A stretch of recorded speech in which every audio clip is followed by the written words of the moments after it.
आज की जो अपडेट में जो मैं खुलासा करने जा रहा हूं, ये इसमें सबसे पहले तो मैं मुबारक देना चाहता हूं गवर्नमेंट सरकारी स्कूलों के 80,000 टीचरों को, जिनके ऊपर ये थोपा जा रहा था टीईटी, टीचर्स एलिजिबिलिटी टेस्ट। यानी कि भारतीय जनता पार्टी ये चाहती है कि सरकारी नौकरियों में जितने भी लोग मुलाजिम लगे हुए हैं उन्हें किसी ना किसी बहाने से सरकारी नौकरियों से निकाला जाए। और इसीलिए 2014 के बाद जम्मू कश्मीर में भी कोई नई भर्तियां नहीं हुई, टीचर्स की पोस्टें नहीं निकली, फ्रीज हो गई, बच्चों को इंसाफ नहीं मिला, पढ़ने लिखने के बाद किसी को पक्का नहीं किया गया। तो मुबारक की बात है सरकारी स्कूलों के टीचर्स के लिए कि आपके लिए टीईटी, टीचर्स एलिजिबिलिटी टेस्ट के खिलाफ जम्मू कश्मीर की सरकार ने रिव्यू पिटीशन दायर कर दी है।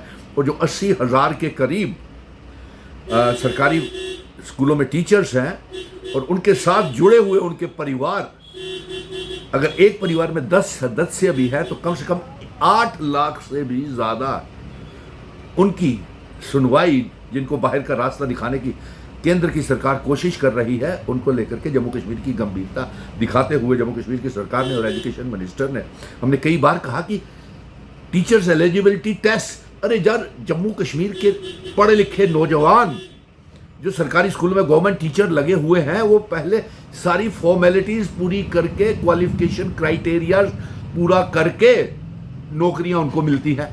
फिर ये टीचर्स एलिजिबिलिटी टेस्ट कहां से बीच में घुसा दिया आपने, ये हम कतई होने नहीं देंगे। और धन्यवाद है एजुकेशन मिनिस्टर का, जम्मू कश्मीर की सरकार का, कि उन्होंने टीईटी को लेकर के सुप्रीम कोर्ट में एक रिव्यू पिटीशन दायर कर दी है। और उम्मीद है कि टीचरों को हम इंसाफ दिलाएंगे। और उसके साथ साथ मुबारक है, अभी कल ही इतना बड़ा ब्यौरा आपको किया कि नेशनल यूथ कॉर्प्स के बच्चों को और रहबरे खेल बच्चों के लिए टू द पॉइंट सरकार ने यह फैसला ले लिया हुआ है कि आपको रेगुलराइजेशन के लिए कमेटी मीटिंग फ्रेम कर दी गई है और आपको पक्का करने का, नेशनल यूथ कॉर्प्स और रहबरे खेल बच्चों को पक्का करने का अहम फैसला मुबारक है सरकार ने ले लिया हुआ है।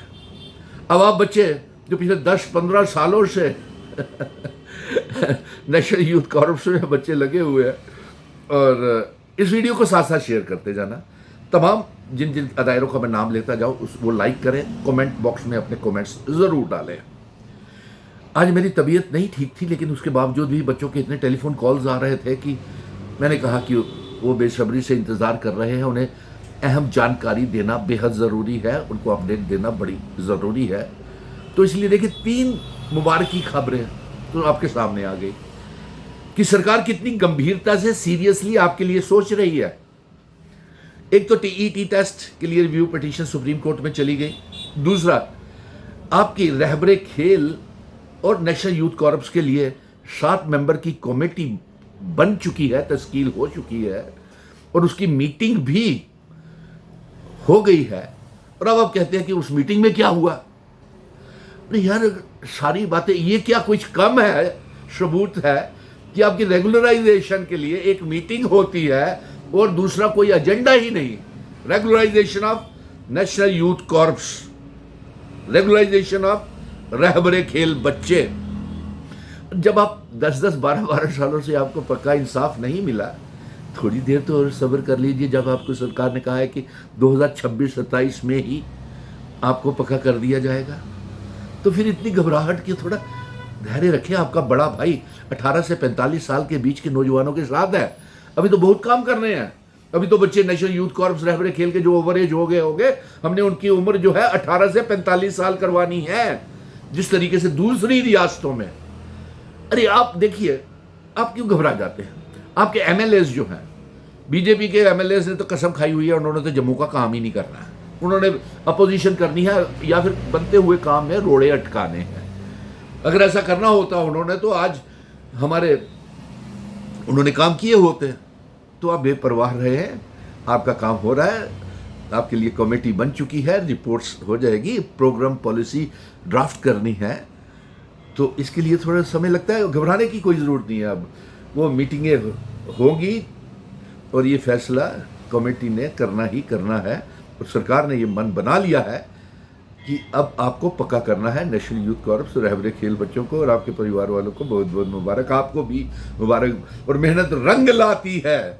आज तबीयत खराब होने के बावजूद भी मैं आपके साथ, आप लोग मुझे फ़ोन करते हैं कि आपसे उम्मीदें जुड़ी हुई हैं, ना जाने आप मुझे बहलाने की बात करते हैं या हकीकत में आप दिल से आपकी उम्मीदें जुड़ी हुई हैं, हौसले बढ़ते हैं, कहते हैं आप। मालूम नहीं आपके हौसले बढ़ते हैं या नहीं, ये वही कमेंट बॉक्स में करना कि आपको भरोसा है या नहीं। अगर आपको भरोसा है तो आप इसमें वीडियोस को शेयर और फॉलो नहीं करते हो। फॉलोअर्स बहुत कम है, शेयर बड़े कम है, कमेंट बड़े कम नज़र आते हैं। तो इसमें मैंने तो आपको कहा था कि इसको तेज़ी से वायरल करें ताकि सरकार भी जो काम करना चाहती है वो तेज़ी के साथ काम हो। अब 3 खबरें आपको मुबारक की सुना दी, अब चौथी खबर मैं आपको बता रहा हूँ, सीजनल टीचर्स। और सबसे बड़ी ये खबर है, समग्र शिक्षा के तहत जो CRCs, seasonal teachers, vocational trainers हैं, इसी महीने में 20 तारीख से पहले एक तो उनको कॉन्टिन्यूशन के ऑर्डर निकल रहे हैं, और दूसरा समग्र शिक्षा के तहत जिनकी तनख्वाहें रुकी हुई हैं वो तनख्वाहें बागुजार जल्द हो जाएंगी, जिनको 3-3, 4-4 महीनों से तनख्वाहें नहीं मिली हैं। अब इसमें भी आप कहेंगे, देखिए सीजनल टीचर्स मुबारक है आपको, वोकेशनल ट्रेनर्स आपने बड़ी मेहनत के साथ, ईमानदारी के साथ पढ़ा रहे हैं।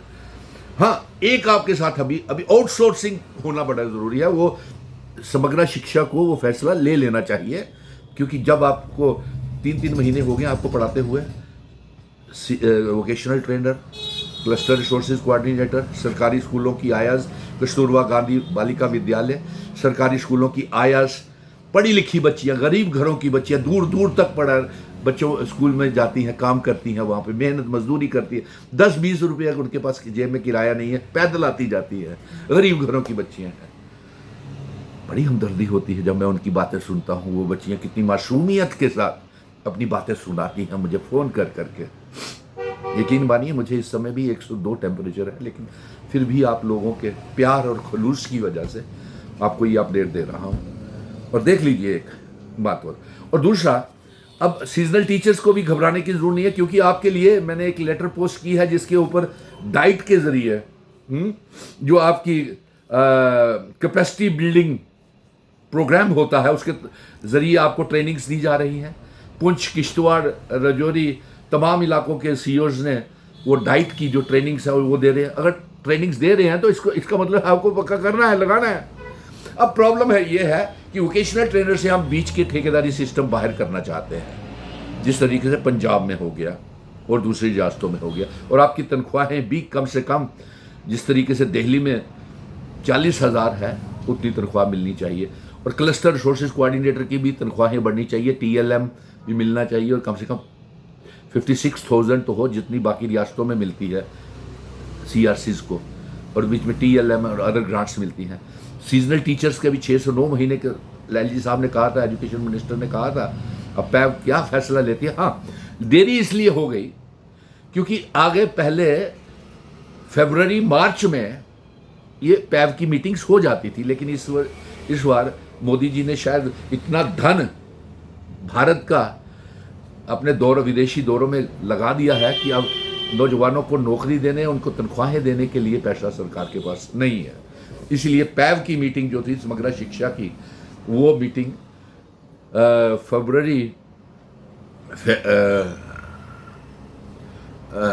वो मीटिंग जो पैव की फरवरी मार्च में होती थी वो अप्रैल मई में चली गई, मई भी ख़त्म हो गया, और जून की 20 तारीख से पहले सीजनल टीचर की कॉन्टिन्यूशन के ऑर्डर हो जाएंगे। मुबारक है क्लस्टर रिसोर्सेज कोऑर्डिनेटर के 20 जून से पहले, और उसके साथ साथ वोकेशनल ट्रेनर्स को 20 जून से पहले आपके सारे के सभी फैसले हो जाएंगे। और जो आयास है सरकारी स्कूलों को, पिछले 3 सालों से उनको तनख्वाह नहीं मिली है, उनको भी तनख्वाहें मिल जाएंगी। और साक्षर भारत मिशन की बेइंसाफी जो हुई है पढ़े लिखे नौजवानों के साथ, उसका भी दूर करने की कोशिश की जा रही है कि सर्व साक्षर भारत मिशन के तहत जितने भी बच्चे लगे हुए हैं उनको पक्का किया जाए। अगर ओवर एज भी हो गया तो 18 से 45 साल एज रिलैक्सेशन करके और 18 से 49 साल एज रिलैक्सेशन करके उन सारे साक्षर भारत मिशन के बच्चों को लगा लिया जाए। 2014-15 के बच्चों को भी लगा लिया जाए, 18-19 के टीचर्स को भी लगाया जाए। और मुबारक है कॉन्ट्रैक्चुअल 10+2 लेक्चरर्स को, आप भी पक्के हो रहे हो, आपकी भी रेगुलराइजेशन इसी बार हो जानी है। जो पोस्टें फ्रीज हुई है BSc, MSc, PhD, net set clear बच्चे, पढ़े लिखे बच्चों को लिए जो हर रोज टेलीफोन कॉल करते रहते हैं, और जो फिजिकल एजुकेशन टीचर्स, उनकी भी भर्तियां होने वाली है। मुबारक हो आपको भी। जिस तरीके से रहबरे खेलों वाले बच्चे इसी साल पक्के हो रहे हैं ना, पिछले 6 साल 7 साल से वो लाठीचार्ज, धरने, प्रदर्शन, भूख हड़तालें, हमें उसके अलावा हमें कुछ नहीं मिला। हम खुद जेलों में गए रियासत के दर्जे के लिए, इसीलिए मैं जंग लड़ रहा हूँ कि रियासत का दर्जा और हमारा 370 हमको वापस किया जाए, क्योंकि उसकी वजह से हमारे नौजवान बर्बाद हो रहे हैं। अब और